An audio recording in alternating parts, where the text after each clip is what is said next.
En primera plana, Carlos Herranz.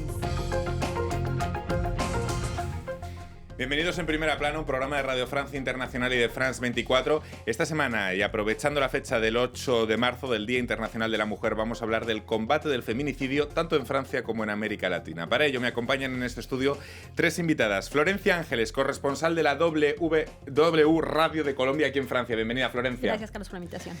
Miriam Levin es periodista de la revista feminista Chic Magazine. Bienvenida, Miriam. Hola. Y me acompaña también Paola Martínez Infante, periodista independiente. Bienvenida, Paola. Hola, Carlos. Feminicidio, el cambio de paradigma aquí en Francia, hoy en Primera Plana. En 2019 se produjeron 149 feminicidios aquí en Francia. En lo que llevamos de 2020 ya llevamos la cifra de 16 mujeres asesinadas. Pero hasta hace muy poco tiempo el término feminicidio no era utilizado en Francia y el asesinato de mujeres pasaba a las simples páginas de sucesos en los medios de comunicación. Con el impulso, con el auge del movimiento feminista, impulsado también desde España, ha habido un cambio de paradigma en este país y el feminicidio ha pasado a ser considerado como tal. Hoy en Primera Plana vamos a tratar ese cambio de paradigma, pero además vamos a asomarnos a América Latina con esa especie de dicotomía de lado positivo y negativo. Por un lado, la lacra social, las cifras que siguen siendo realmente terribles de los feminicidios. Cada 2 horas muere una mujer por el hecho de serlo en la región, pero por otro lado también el auge del feminismo y de la denuncia y de leyes pioneras en muchos países de la región. Vamos a tratar también esa doble cara del feminicidio en América Latina. Antes de ello, repasemos algunas de las portadas que nos deja este tema. Le Monde, aquí en Francia.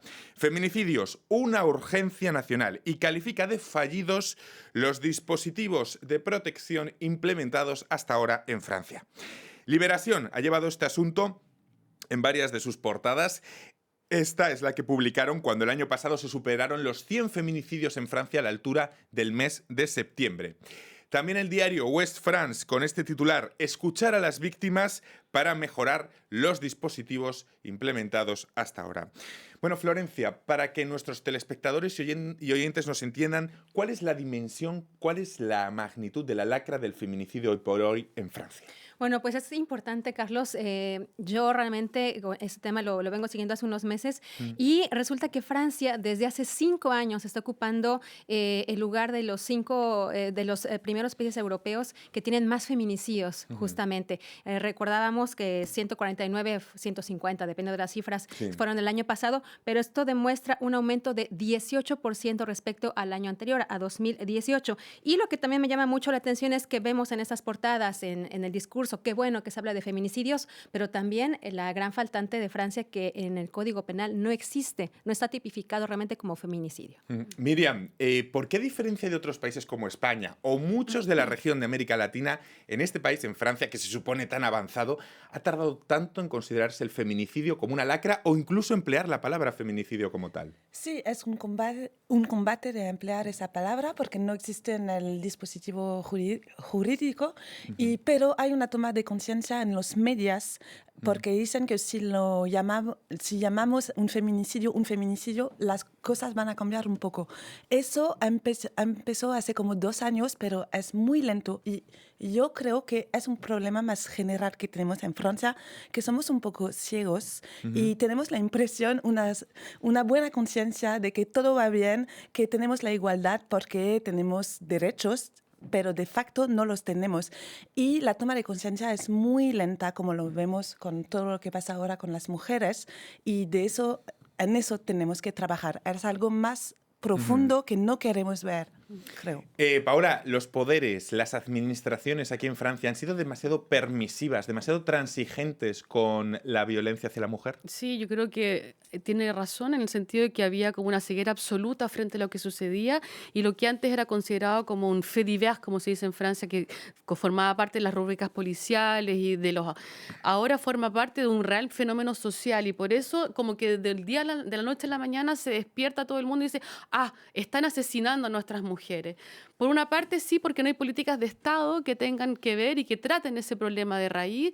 Hay que saber que el año pasado Emmanuel Macron lanzó el Grenelle de la violencia feto-femme, de las violencias hacia las mujeres, que fue un Grenelle que fue acogido con bastante tibieza, porque todo lo que se había prometido con bombos y platillos no estuvo a la altura de lo que estaban esperando justamente esas mujeres, porque hay que saber que hoy día en Francia esas cifras son súper fuertes, 151, porque no hay que tampoco, incluso como hay dificultades de saber si son 49, 151, pero son muertes y mujeres asesinadas, hay que tenerlo bien claro.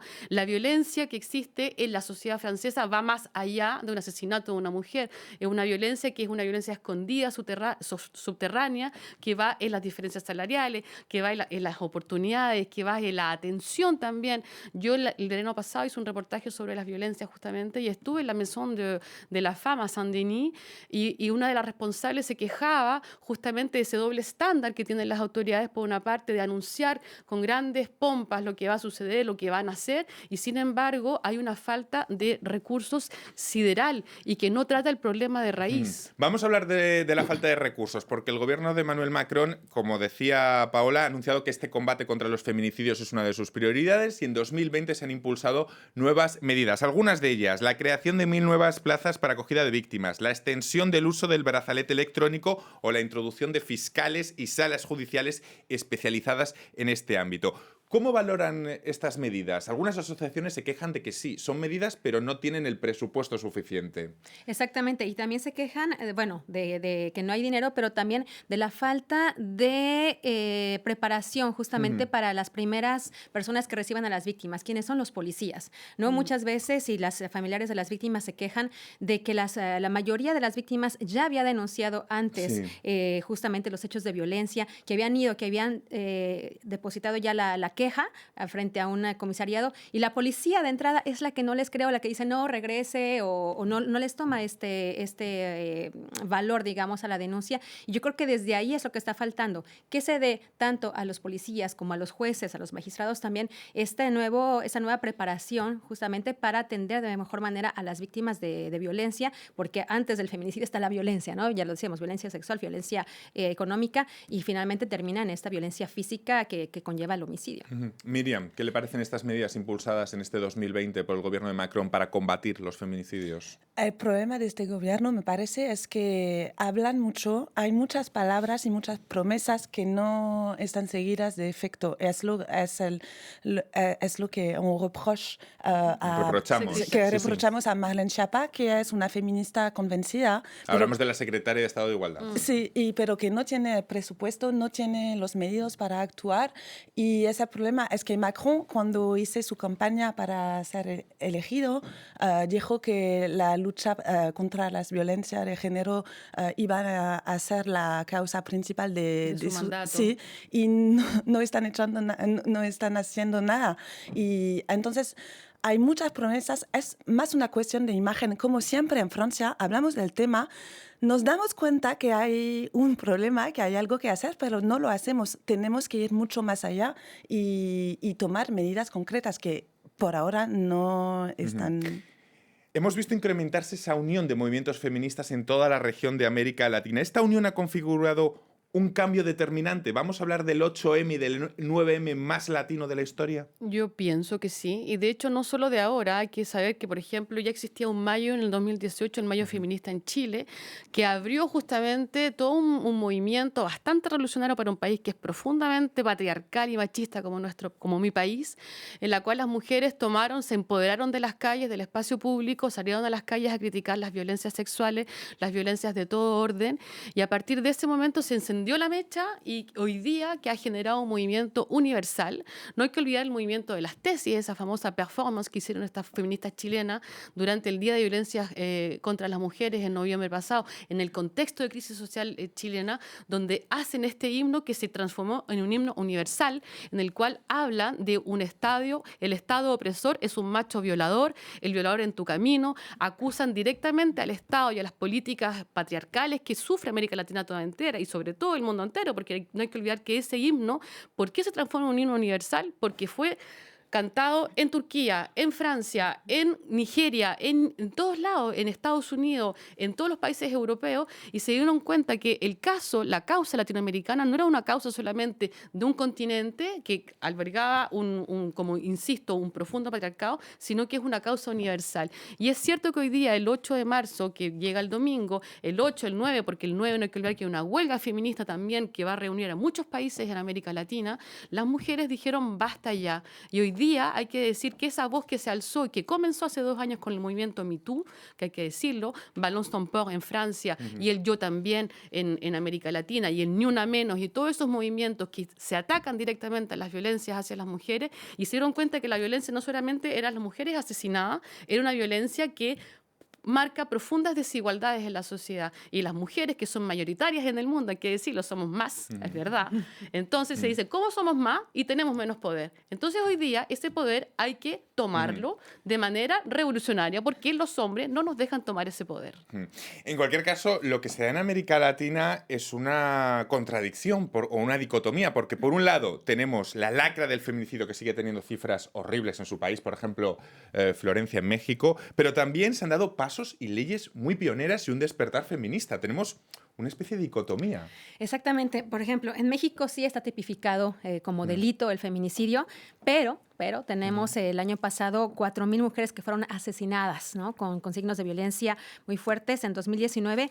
Y aunque tenemos este avance de tener tipificado el feminicidio, Carlos, pues ahora tuvimos también una sorpresa en febrero, que el fiscal general Alejandro Gertz Manero en México dijo que a lo mejor había que quitar ya tipificación de feminicidio porque él consideraba que era una manera en la que se estaba deteniendo la investigación de los homicidios hacia las mujeres, así lo dijo. Y bueno, evidentemente que esto causó gran enojo de las mujeres, porque decían, a ver, tenemos ya un avance y ahora resulta que nos vamos a echar para atrás, ¿no? Entonces, allá después el fiscal dijo que se le malentendió, que era a favor de las mujeres, pero bueno, tenemos esta cuestión. Y también hay mucha decepción en torno a cómo ha sido manejado también este hecho por parte del discurso del presidente Andrés Manuel López Obrador, que cuando, bueno, ha habido casos muy fuertes. Mira, precisamente, me tengo que ir ahora a una pequeña pausa y a la vuelta vamos a desarrollar estos casos que ha habido en México, si te parece, y que han puesto el tema del feminicidio en todos los titulares con mucha indignación. Esto va a ser en unos instantes. Aquí en Primera Plana continuamos hablando del feminicidio.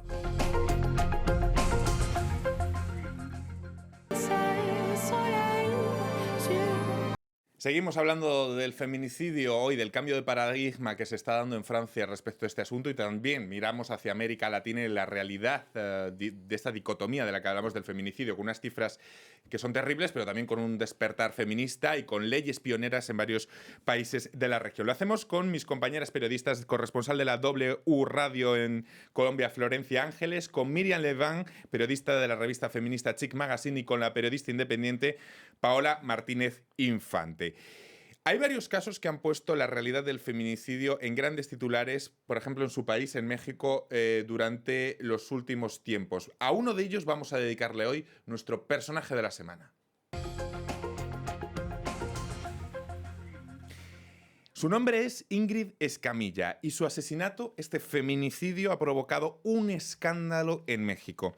El crimen, presuntamente perpetrado por la pareja de la joven, generó una inusitada ola de indignación que ha salpicado incluso al gobierno de Andrés Manuel López Obrador. Florencia, ¿por qué este caso está teniendo tanta repercusión en México? Yo creo que fueron muchos factores. El hecho de que se han ido denunciando caso tras caso y no se hace nada. Y en este caso, el de Ingrid, yo creo que fue tremenda la violencia con la que fue asesinada y sobre todo la respuesta por parte también del gobierno ante un hecho tan fuerte. Tuvo una respuesta política incluso bastante cuestionada. Y te repito lo que dijo el presidente López Obrador en ese momento cuando Ingrid fue asesinada. Dice, yo sostengo que se cayó en una decadencia. Fue un proceso de degradación progresivo que tuvo que ver con el modelo neoliberal. Una despropósito total, no aborda para nada esta grave pues, situación que se está viviendo de feminicidios. El presidente López Obrador todo dice que es culpa de los años atrás, del neoliberalismo. Efectivamente, a ver, no podemos negar que hay un proceso de degradación social el que nos lleva a nivel mundial este tipo de violencia, en México particularmente, y también el hecho de que las mujeres pues están saliendo a las calles, también ahora se ha criticado por parte también de López Obrador, que decía que les pedía mucho a las mujeres que se estaban manifestando que no le pintaran las puertas. ¿Por qué? Porque cuando dijo esto, evidentemente generó una cólera, un coraje muy fuerte de parte de las mujeres. Fueron a manifestarse en Palacio Nacional, donde vive y preside el presidente López Obrador, y pintaron las puertas, ¿no? con aerosol. Entonces, es una manera para muchas de desestimar realmente lo que está sucediendo en México.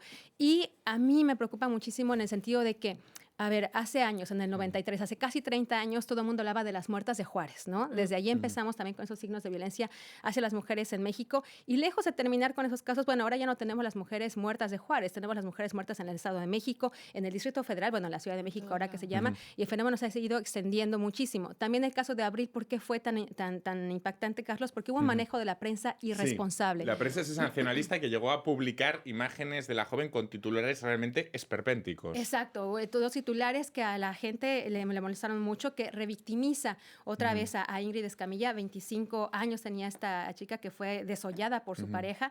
Y también hay otros... Vamos a decirlo, por ejemplo, el tabloide mexicano Sí. Pásala llegó a titular "La culpa la tuvo Cupido" junto a una fotografía mutilada de la joven. Exactamente, e igual Esto también pasa. la Esto es prensa tremendo. dijo descarnada, ¿no? Y esto ocurrió justo antes... Porque hay que imaginarse también a la familia de la joven teniendo que enfrentarse a este tipo de cosas. Y también el hecho de que circulara un video con el asesino lleno de sangre y hablando acerca de cómo mató a esta joven. Entonces, ¿qué es lo que siente la familia cuando ve a ese tipo de fotografías, de videos que circulan en las redes, en los medios? Ahí también ha habido mucha crítica a la prensa. De hecho, hubo camiones de la prensa, uno de estos rotativos sensacionalistas que fueron incendiados por los movimientos, por feministas, porque decían que es absurdo que en lugar de tratar de fondo el asunto y que haya responsables y que haya verdaderamente un juicio, que se revictimice a esta joven. Pero además también hubo, Carlos, el caso de una niña de Fátima de 7 años que también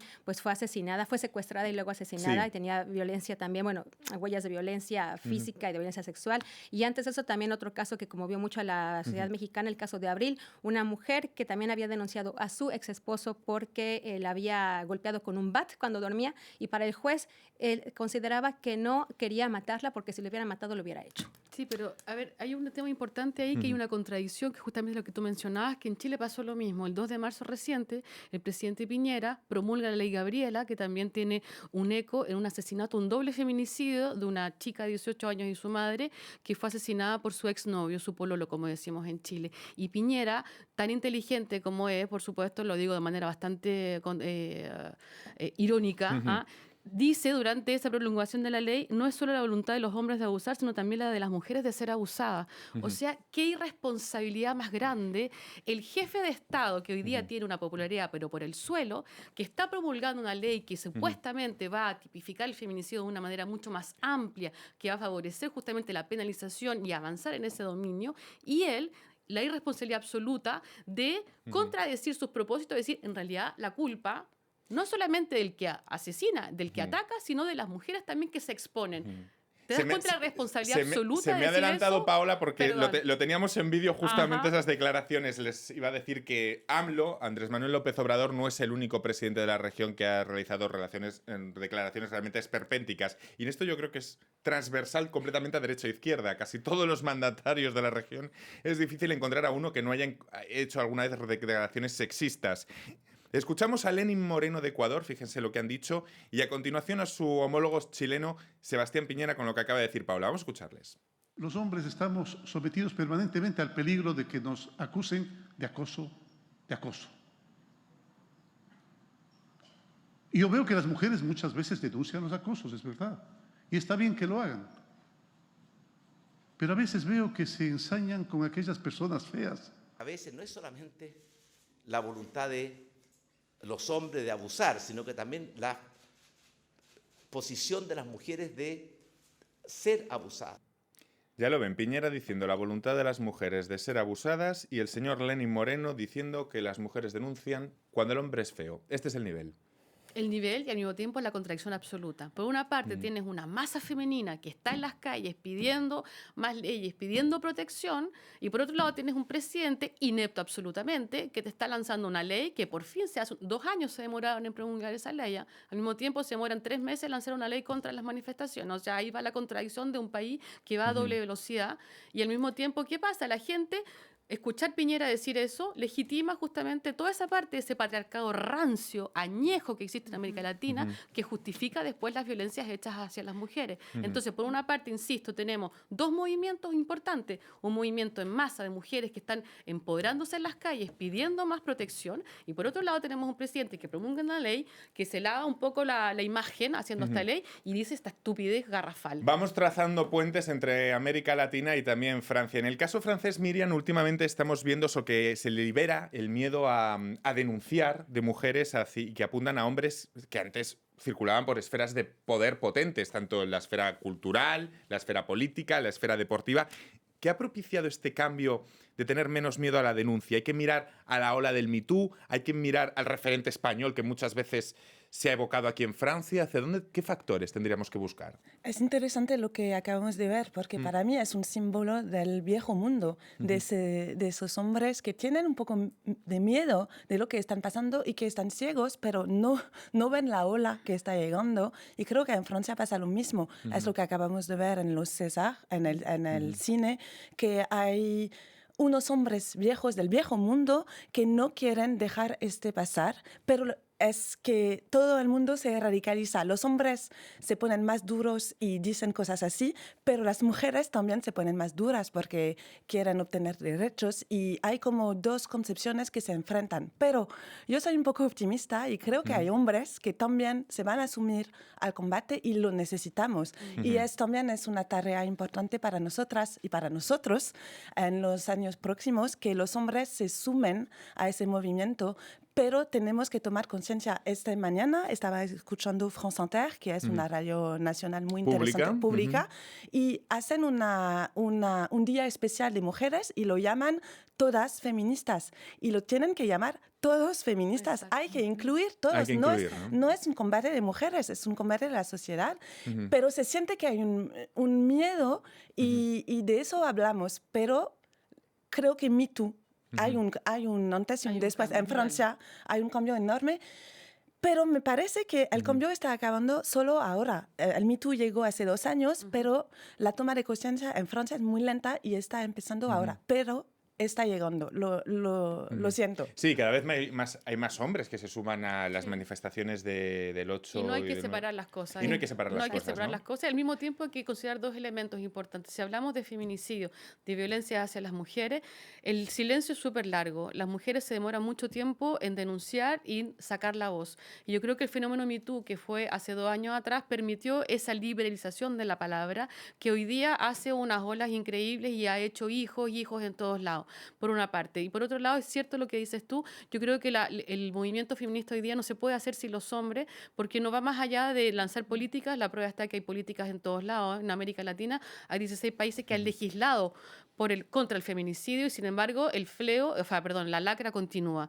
Pero al mismo tiempo hay que hacer un trabajo que es mucho más profundo, que es un trabajo de educación, y la educación va por las escuelas, la educación va por nuestros hijos, mis hijos varones, va por los hijos de todas nosotras, y como nosotras mujeres podemos integrar al hombre, a los hombres, a nuestros hombres. No es un combate de hombres contra mujeres, No. hay que tener Esto cuidado no va con de eso. ningún combate. No es un combate de hombres contra mujeres o Lo que de pasa es mujeres que hay contra hombres hombres. que se siguen sintiendo atacados.